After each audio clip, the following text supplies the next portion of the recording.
और अब हम सुनेंगे सुखदेव जी के अवतार की कथा।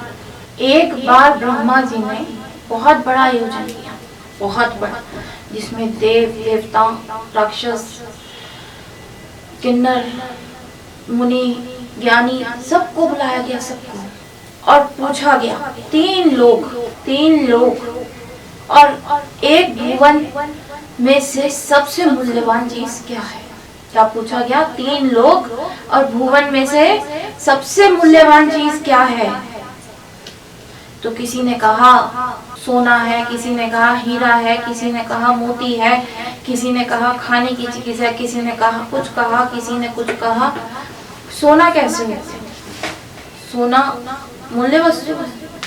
आजकल सोना तो हर एक के पास मिलेगा। किस किस के पास है सोना? अरे भाई हम लेंगे नहीं, बता तो दो किस किस के पास है। भले छोटा सा, सबके पास है। तो ऋषि गणों ने कहा सोना तो बहुतों के पास मिलेगा, और जो बहुतों के पास मिलेगा वो सबसे मूल्यवान वस्तु कैसे? तो बोले सबसे महत्वपूर्ण आप ही बता दीजिए क्या है। तो ब्रह्मा जी बोले कि प्रेम सबसे महत्वपूर्ण और मूल्यवान वस्तु है, प्रेम, वो भी निस्वार्थ प्रेम। हम सब भी प्रेम करते हैं, लेकिन बदले वाला प्रेम। बच्चों को करते हैं तो हमें कुछ चाहिए, माँ बाप को करते हैं तो हमें कुछ चाहिए, लेकिन हमें चाहिए निस्वार्थ प्रेम। कौन सा प्रेम?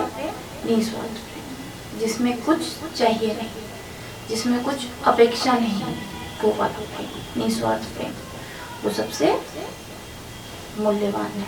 अब एक ने कहा कि निस्वार्थ प्रेम कहाँ से मिलेगा? तो एक ने कहा जरूर ब्रह्मा ब्रह्माणी के पास तो जरूर मिलेगा। किसके पास मिलेगा? ब्रह्मा और ब्रह्माणी के पास। अब ब्रह्मा जी तो सृष्टि विधाता, उन्हें सृष्टि बनाने से फुर्सत नहीं, उनके लिए तो ब्रह्माणी के पास टाइम नहीं, उनके पास कहाँ निस्वार्थ प्रेम मिलेगा। तो वहां बैठे थे नारद जी। तो नारद जी ने कहा हो ना हो मेरे प्रभु के पास तो भरपूर प्रेम होगा। तो मुनिगण बोले नहीं, अगर नारायण और लक्ष्मी में प्रेम होता तो नारायण भक्तों के पीछे नहीं भागते। किसके पीछे नहीं भागते? नारायण भक्तों के पीछे नहीं भागते। आधी रात में किसी भक्त ने पुकारा नारायण जी को, तो लक्ष्मी को बिना साथ लिए वहां पहुंच गए। अगर इतना ही प्यार होता तो लक्ष्मी जी को साथ लेके जाते।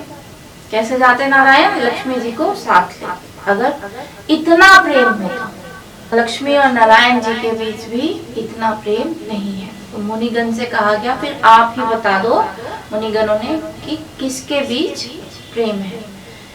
तो बोले अगर प्रेम की पराकाष्ठा होती, प्रेम की पराकाष्ठा होती तो उसका कोई, तो मुनियों ने कहा अगर प्रेम की पराकाष्ठा कहीं है तो वो है महादेव और पार्वती जी के बीच। किसके बीच?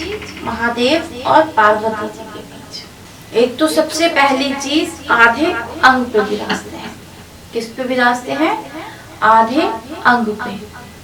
और दूसरी चीज कैलाश पे ही रहते हैं महादेव। कैलाश छोड़ के कहीं नहीं जाते महादेव, बहुत कम जाते हैं। तो नारद जी कहते हैं नहीं, मेरे प्रभु में भी बहुत प्रेम है और ये बात सत्य नहीं है। तो सारे कहते हैं नहीं, ये बात सत्य है। तो नारद जी कहते हैं ये बात अगर गलत सिद्ध हो गई तो मैं उन दोनों के बीच झगड़ा करा दूं तो।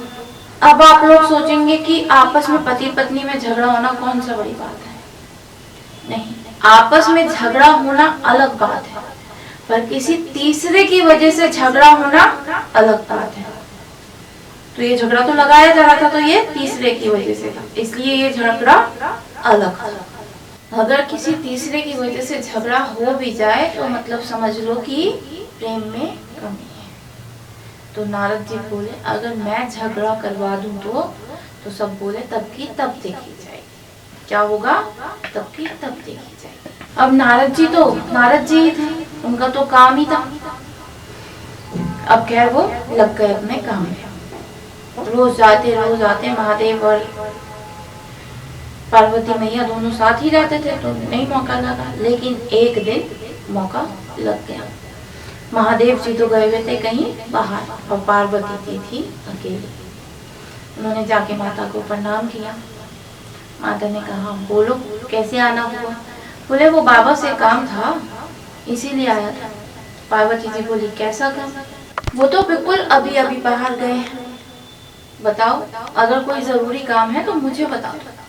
क्या कहा? अगर कोई जरूरी काम है तो मुझे बता दो। तो बोली कि मैं जब महादेव आएंगे तो मैं उनको बता दूंगा, आप मुझे बता दीजिए। तो नारद जी बोले नहीं, मैं आपको नहीं बता सकता, थोड़ी व्यक्तिगत बात है। व्यक्तिगत बात मतलब? व्यक्तिगत बात मतलब थोड़ी पर्सनल, जो हर किसी को नहीं बताई जा सकती। तो माता ने कहा आपके बाबा और मेरे बीच कोई भी व्यक्तिगत बात नहीं रहती है, वो जो कुछ भी होता है मुझे बता देते हैं, इसलिए आप भी मुझे बता दीजिए वो बात। तो नारद जी बोले मैं नहीं मानता, स्त्री और पुरुष में ऐसी बात होती है जो पुरुष कई बार छुपा लेते हैं, और बाबा ने भी आपसे कुछ ना कुछ जरूर छुपाया होगा। माता ने कहा ऐसी कोई बात नहीं है, लेकिन नारद जी बोले मैं नहीं मानता, चाहे वो यहाँ का पुरुष हो संसारिक या फिर भगवान हो, कोई ना कोई बात तो वो छुपाते हैं। अब जितने भी यहाँ पे शादीशुदा आदमी हैं सोच समझ के घर जाइए, आज आप सबकी क्लास लगने वाली है। लेकिन पार्वती मैया बोली मैं नहीं मानती कि ऐसा कुछ है, लेकिन नारद जी भी नारद जी थे। बोले अच्छा अगर ऐसा है, भगवान ने आपसे कुछ नहीं छुपाया बाबा ने, तो आपने कभी अमर कथा सुनी है? अब पार्वती जी बोली अमर कथा कौन सी है? बोले आप नहीं जानती क्योंकि ये बड़ी गोपनीय कथा है। क्या है? अमर कथा, बड़ी गोपनीय कथा। अब माता बड़ी परेशान कि ऐसी कौन सी कथा है जो मुझे नहीं सुनाई, मतलब मुझसे प्रेम ही नहीं करते। उस पे नारद जी बोले अच्छा माता मैं चलता हूँ। क्या करता हूँ? चलता हूँ। उनका काम तो हो गया, दिल्ली लग गई। अब माता जी बड़ी बार बार सोचे महादेव मुझसे प्यार ही नहीं करते, मुझे कथा ही नहीं सुनाई अमर। अब बड़ी व्याकुल माता जी।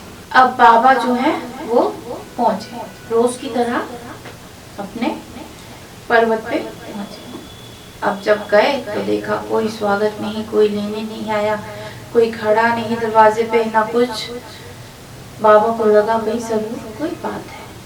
उन्होंने माता से पूछा, पहले तो गए देखा माता भी बिल्कुल चुप, ना कुछ बोलना, ना जानना, ना कुछ पूछना, ना बताना। बाबा ने ही खैर हार के पूछ लिया अरे भाई वो गणेश और कार्तिक कहाँ है? माता ने जवाब दिया मुझे क्या पता, गए होंगे यहीं कहीं, क्या पूरा दिन अपने पास ही बिठा के रखोगे? कई बार कुछ आदमियों के प्रश्न होते हैं कि हमारी बीवियां जब नाराज हो जाती हैं तो हमें पता नहीं चलता वो हमसे नाराज है, क्योंकि वो जताती नहीं है मैं नाराज हूँ। हम कैसे पता करें कि वो नाराज है? ऐसे जब औरतें उल्टा जवाब दें तो सोच लो कि वो तुमसे नाराज है। अब आप लोग देखो आपसे कोई गलती हुई। अब बाबा ने पूछा जब माँ से कि देवी बच्चे कहाँ हैं, तो माता ने कहा क्या दिन भर अपने पास बिठा के रखूं? तो बाबा बोले मैंने ऐसा तो नहीं कहा। अब बाबा ने थोड़ी देर बाद प्रश्न किया देवी आपकी तबीयत तो ठीक है? बोली हाँ बिल्कुल ठीक है, क्यों क्या हुआ? तो बाबा बोले अगर तबीयत ठीक है तो फिर आज भांग नहीं मिली। भांग का नाम लिया नहीं कि वो हो गया घी का। क्या हो गया? आग में घी का। अब वो जो गुस्सा था वो कहीं का कहीं निकला। बात किस चीज पे थी कि मुझे अमर कथा नहीं सुनाई, और वो निकला कहाँ कि भांग नहीं दी। बोली दिन भर तुम्हें भांग घोट के दूं, बड़े बेटे को खीर बना के दूं, छोटे को लड्डू बना के दूं, क्या तुम मुझे इसीलिए ब्याह के लाए थे? बस ये काम करवाने के लिए ही ब्याह के लाए थे क्या मुझे? इस पर भोले बाबा पूछते हैं देवी आप ठीक तो हैं, क्या हुआ है आपको? तो पार्वती माता कहती है ठीक हूँ मैं, पर आप ये बताइए कि आप मुझसे प्रेम करते हैं कि नहीं? क्या करते हैं? प्रेम करते हैं कि नहीं? तो शिव जी कहते हैं देवी प्रेम प्रेम तो हम आपसे बहुत करते हैं और सिर्फ आप ही हैं जिनसे हम प्रेम करते हैं। तो पार्वती माता कहती है अगर आप मुझसे प्रेम करते हैं तो फिर ये अमर कथा क्या है। अब बाबा पड़ गए सोच विचार में कि ये किसने बता दिया, ये अमर कथा का क्या चक्कर है। वो जैसे ही आंखें बंद करते हैं पूरा दृश्य उनके सामने आ जाता है। क्या होता है, पूरा दृश्य उनके सामने आ जाता है और वो कहते हैं ये नारद मुनि तो अपना काम कर गए। क्या कर गए नारद मुनि? अपना काम कर गए। तो बाबा बोले कि देवी अब तक नहीं सुनाई तो अब सुना देंगे, इसमें कौन सा बड़ी बात है अमर कथा में। तो पार्वती जी कहती है अब तो आपको सुनानी ही पड़ेगी, लेकिन अब तक क्यों नहीं सुनाई ये बता दीजिए। अगर आप उससे प्रेम करते हो तो आपने अब तक अमर कथा मुझे क्यों नहीं सुनाई। तो बाबा कहते हैं देवी सुना तो मैं बहुत पहले देता, लेकिन औरतों में एक बहुत गंदी आदत होती है। मैं नहीं कह रही, मैं खुद एक औरत हूँ, मैं औरतों को क्यों दोष दूँ। लेकिन भोले बाबा कहते हैं कि औरतों में एक बहुत बड़ी कमी होती है। क्या होती है वो कमी? कि जहाँ 4-5 औरतें मिली नहीं वहाँ वो अपनी सारी अच्छी बुरी बातें शेयर कर देती हैं, एक दूसरे को बताती हैं। बस वही काम खराब हो जाता है, क्योंकि अमरनाथ कथा कोई ऐसी वैसी कथा नहीं है, वो ही सुनता है जो अमर, जिसके भाग्य में जो अमर हो जाए। तो पार्वती माता कहती है मैं ये कथा किसी को नहीं कहूंगी, आप मुझे सुना दीजिए। तो कैलाश की सबसे ऊंची चोटी पे जाके बैठा गया। अब भोले बाबा कथा सुनाने प्रारंभ कर गए। कहाँ पे? कैलाश के वृक्ष पे, तल्पकरु पेड़ के नीचे। कहानी सुनाने से पहले, कथा सुनाने से पहले बाबा ने एक जोर की ताली बजाई। क्या बजाई? एक ताली बजाई, सिर्फ एक। उस ताली का क्या मतलब था कि सारे पक्षी पक्षी सब कैलाश छोड़कर दूसरी जगह चले। ताली का तो महत्व भी है भगवान से जुड़ना। और ताली का दूसरा अर्थ क्या है? अहंकार छोड़ना। जो आदमी अहंकारी होगा वो कभी कीर्तन में जाकर ताली नहीं बजाएगा। कितने ही बड़े से बड़े भगवान के मंदिर चले जाए लेकिन वो ताली नहीं बजाएगा। हाँ, अपने बॉस किसी को मीटिंग के लिए बुलाया है तो ताली बजा देगा, बॉस के आगे बजा देगा, अपने बच्चों के आगे बजा देगा, लेकिन ताली मंदिर में जाके नहीं बजाएगा। बहुत फोर्स करने के बाद अगर किसी को कह भी दिया तो ताली कैसे बजाएगा? ऐसे। ताली अहंकारी कभी नहीं बजाएगा। और दूसरी चीज है आलस्य। अगर आप ऐसे ही बैठे रहेंगे तो आलस आ जाता है ना, सुनते सुनते प्रवचन हो, कुछ हो, नींद आ जाती है। लेकिन अगर आप ताली रेगुलर बजाते जा रहे हैं तो आपको आलस नहीं आएगा। तो इसीलिए ताली भगवान से जोड़ती है और आलस और अहंकार से दूर करती है। और तीसरी बात, जब हम कहीं भक्ति के लिए आते हैं तो हमारे आसपास कुछ ऐसे जीव जंतु होते हैं जो खुद तो सुनते ही नहीं और हमें भी ध्यान मगन करने में डिस्टर्ब करते हैं। कभी सुपारी खाएंगे, कभी सौंफ खाएंगे, कहाँ रहते हैं, क्या करते हैं।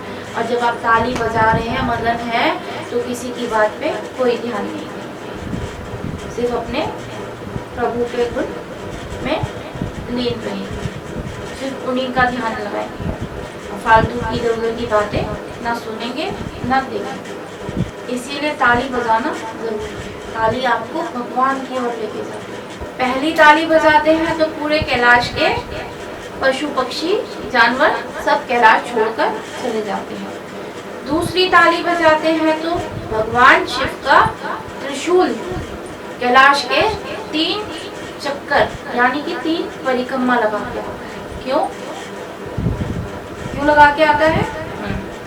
ताकि वो देख सके कि कोई छुप कर अमर कथा तो नहीं सुनता। इसीलिए कैलाश के 3 चक्कर लगा के आता है भगवान भोलेनाथ का त्रिशूल। तीसरी ताली जैसे ही महाशिव बजाते हैं तो वहां पे मग्न मुग्ध हवाएं बहने लगती हैं। भगवान लीला सुना रहे हैं। जब आपने सुना होगा, हम कोई भी प्रवचन करता है, कुछ करता है तो अपने आप भगवान का आभास होने लगता है।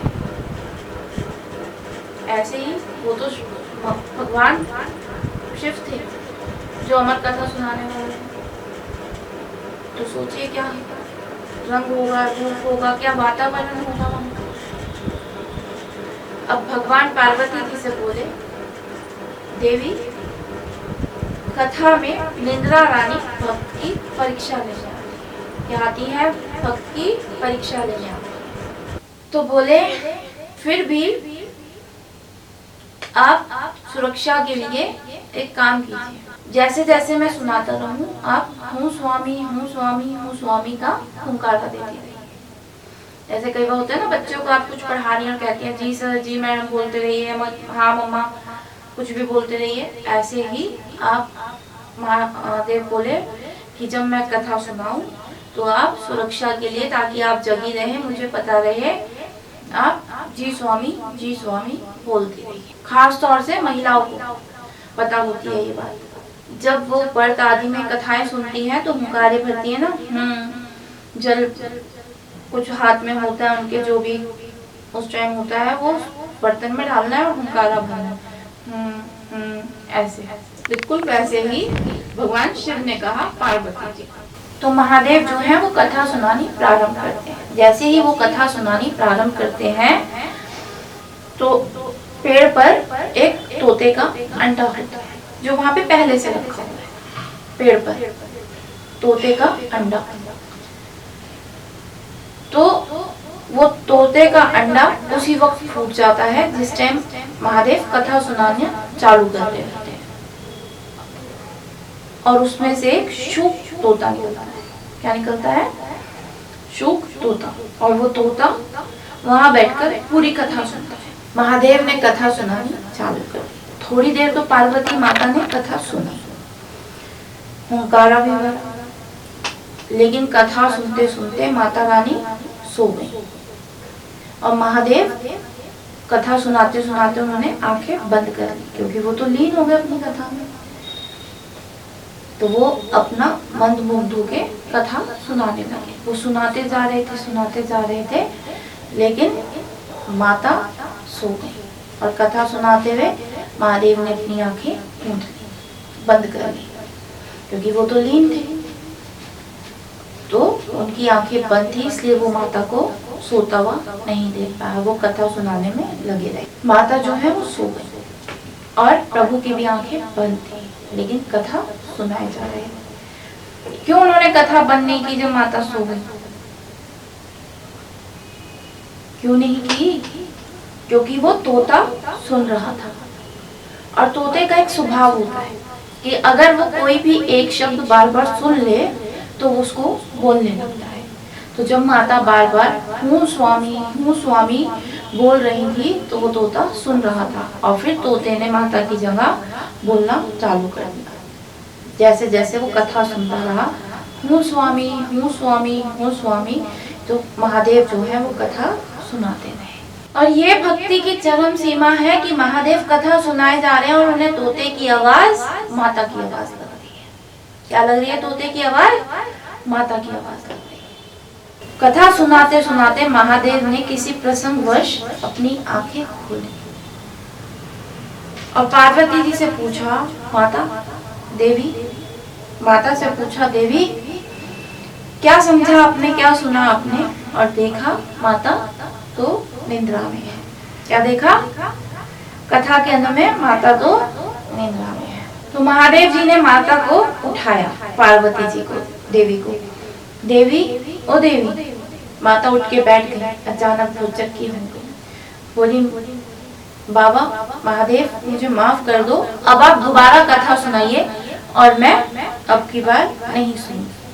तो उस पर महादेव बोले, वो तो ठीक है सुना दूंगा, लेकिन अब तक हुंकारा कौन भर रहा था, ये कथा कौन सुन रहा था अगर तुम सो गई थी। अब महादेव ऊपर नीचे इधर उधर अपनी निगाह दौड़ाते हैं कि ये कथा सुनी किसने। जैसे ही ऊपर की तरफ निगाह गई तो उन्हें वो तोते का बच्चा दिखा। अब तोते का बच्चा आगे आगे और महादेव पीछे पीछे, हाथ में त्रिशूल लिए हुए। उन्हें लगा कि इस तोते ने जानबूझकर छिपकर कथा सुनी। तो 3 लोग 14 भुवन घूम लेते हैं, लेकिन वो तोता नहीं मिलता। अब कौन उनसे बैर है? अब कहते हैं ना कि दैत्यों से संकट हो तो देवताओं के पास जाओ, और जब देवताओं से ही संकट हो तो किसके पास जाए? जब देवता से संकट आए, जब देवताओं से संकट आए तो किसके पास जाए बताइए? कहते हैं ना ब्राह्मण देवता के पास। जब देवताओं से संकट आए तो कौन बचाए? ब्राह्मण। ब्राह्मण नहीं, ब्राह्मण देवता। ब्राह्मण कुल में जन्म लेने से ब्राह्मण नहीं बन जाता इंसान, ब्राह्मण देवता। कहते हैं भगवान ने 3 अलग अलग धर्म बनाए थे, अलग अलग कुल बनाए थे। तो उसी हिसाब से, क्योंकि ब्राह्मण हमें ज्ञान देते हैं, ब्राह्मण देवता, तो इसलिए वो सबसे ऊंचे माने गए। 3 लोग में ब्राह्मण सबसे ऊंचे थे। क्षत्रिय कौन होते थे? क्षत्रिय हमारी रक्षा करते थे। क्षत्रियों का काम क्या था? राजा बनना, क्षत्रिय बनना, रक्षा करना हमारी, इसलिए वो क्षत्रिय होते थे। वैश्यों का काम व्यापार करना था। इन तीनों के हिसाब से भगवान ने ये 3 कर्म दिए थे। ऐसा नहीं था कि हाँ ऊंचे कुल में पैदा हो गए तो ऊंचे हो गए, नहीं। जैसे कर्म करोगे वैसी पदवी मिलेगी, जैसा काम करोगे वैसा फल पाओगे। जब देवताओं से संकट आए तो ब्राह्मण के पास, तो इसलिए वो छोटा बालक सुखदेव जी, सूक्ष्म बालक था ना, तो उसका नाम पड़ा था सुखदेव। तो वो छोटा बालक वेद व्यास जी के घर में आता है, और वेद व्यास जी की बीवी जो है वो उबासी लेती हैं, तो उनके मुख से उनके गर्भ में चला जाता है। क्या करती है उनकी पत्नी? उबासी लेती है तो उनके मुख से उनके गर्भ में चला जाता है। अब यहाँ पे वेद व्यास जी के घर पे आए महादेव, बड़े गुस्से में, आंखें लाल, हाथ में त्रिशूल लिए। वेद व्यास जी ने महादेव को प्रणाम किया और पूछा कि आप यहाँ कैसे? पहली बार तो आप आए हैं, वो भी इस रूप में, कैसे आना? तो महादेव कहते हैं कि मेरे यहाँ से एक चोर आया है। क्या आया है? मेरे यहाँ से एक चोर आया है चोरी करके। तो महादेव कहते हैं आपके यहाँ से चोरी? ये कैसे हो गया? आपके यहाँ है क्या चुराने के लिए? मतलब आपके यहाँ चोरी कैसे हो गई? तो महादेव बोले मतलब? तो व्यास जी बोले अरे नहीं नहीं, मेरा मतलब था कि आप कहाँ कैलाश पे इतनी धन दौलत सब लेके बैठते हैं। हाँ, अगर भांग धतूरा वगैरह चुराया हो तो उसके लिए इतना क्रोध? तो महादेव बोले नहीं, उस चोर ने मेरी अमर कथा चोरी से सुनी है और अब मैं उसे दंड देकर रहूंगा, वो भी मृत्यु दंड। तो उस पर वेद व्यास जी बोले आपका नाम सही में भोले भंडारी है। बोले क्यों? बोले क्योंकि आप सही में भोले भंडारी ही हैं। अगर आप उसे मार देंगे तो पहली बात तो आप उसे मार ही नहीं सकते, क्योंकि उसने आपकी अमर कथा सुन ली। क्या कर ली? उसने आपकी अमर कथा सुन ली, तो वो अमर हो गया। और अगर आपने उसे अपने प्रकोप से, अपनी शक्ति से, किसी भी बल से मार दिया तो आपकी अमर कथा छोटी हो गई। इसीलिए कहते हैं कि क्रोध में सोचने समझने की शक्ति चली जाती है, भगवान की चली, तो आपकी और हमारी तो क्या थी। तो महादेव जी ने कहा ठीक है मैं नहीं मारूंगा उसे। क्या कहा महादेव ने? महादेव जी ने कि मैं नहीं मारूंगा उसे, मैं उसे बंदी बना के रखूंगा। क्या करूंगा? बंदी बना के रखूंगा, अहो भाव के उसके। वेद व्यास जी बोले यहाँ बरसों तक तपस्या करो तो आपकी एक झलक मिलती है, बरसों तक तपस्या करो तो आपकी एक झलक मिलती है। तो बोले कि पता नहीं इस बच्चे ने कौन से पुण्य किए हैं कि जन्म लेते ही आपकी छत्र छाया में रहेगा। तो महादेव जी बोले मैं 1 वर्ष की समाधि लेने जा रहा हूँ और उसके पश्चात मैं इस बच्चे को अपने साथ ले जाऊंगा। और ये सब बातें कौन सुन रहा था? वो सूक्ष्म बालक, कहाँ? गर्भ में। बोला महादेव ने समाधि ली भी तो 1 वर्ष की, 16 वर्ष की तो मैं ले रहा हूँ, और उस बालक ने उस गर्भ में 16 वर्ष की समाधि ली। 1 साल बाद जब महादेव आए तो बोले लाओ बालक। तो वेद व्यास जी बोले बालक, वो बालक तो बाहर आना तो दूर, उसका तो आकार भी नहीं बढ़ा। क्या हुआ? आकार भी नहीं बढ़ा 1 साल में। तो वेद व्यास जी कहते हैं मेरी पत्नी बहुत दिक्कत में है, बहुत पीड़ा हो रही है उसे, आप शायद आपके डर से वो बालक बाहर नहीं आ रहा, तो आप कृपया करके उसे माफ कर दीजिए। महादेव तो बोले, अब वो माफ करके चले गए, लेकिन वो बालक 15.5 वर्षों तक बाहर नहीं आया। क्या नहीं हुआ? 15.5 वर्षों तक बाहर नहीं आया। अब यहाँ विष्णु भगवान आते हैं और उस बालक से गर्भ के बाहर से बात करते हैं और कहते हैं ये दुनिया बहुत सुंदर है, बहुत रंगीन है, फिर एक बार बाहर आओ तो सही, देखो तो सही।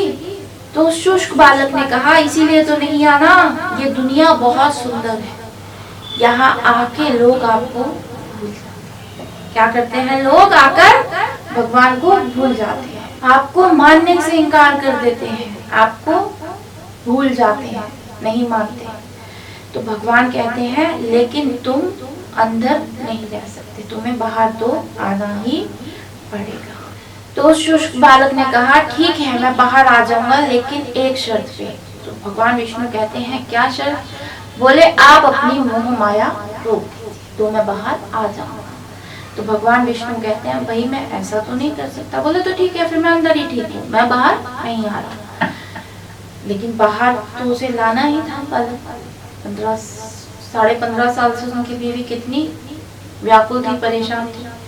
तो भगवान विष्णु कहते हैं ठीक है, मैं जो 100वां क्षण है, एक क्षण में से जो उसका 100वां क्षण है, उसका 100वें क्षण जितना जो मोह माया है वो सब रोक दूंगा। जो 100वां मेरा क्षण, एक क्षण में से उसका 100वां क्षण, एक सेकंड में से उसके 100 टुकड़े कर दो तो उतना समय मैं अपनी मोह माया सब छोड़ दूंगा, तब तुम बाहर आ जाओ। तो वो शुष्क बालक कहता है ठीक है, लेकिन तभी रोकिएगा जब मैं कहूँ। उसने अंदर अपनी पूरी तैयारी कर ली बाहर आने की, और भगवान विष्णु ने अपनी मोह माया सब रोक दी। तब वहां साक्षात अंदर से प्रकट हुए सुखदेव श्री महाराज।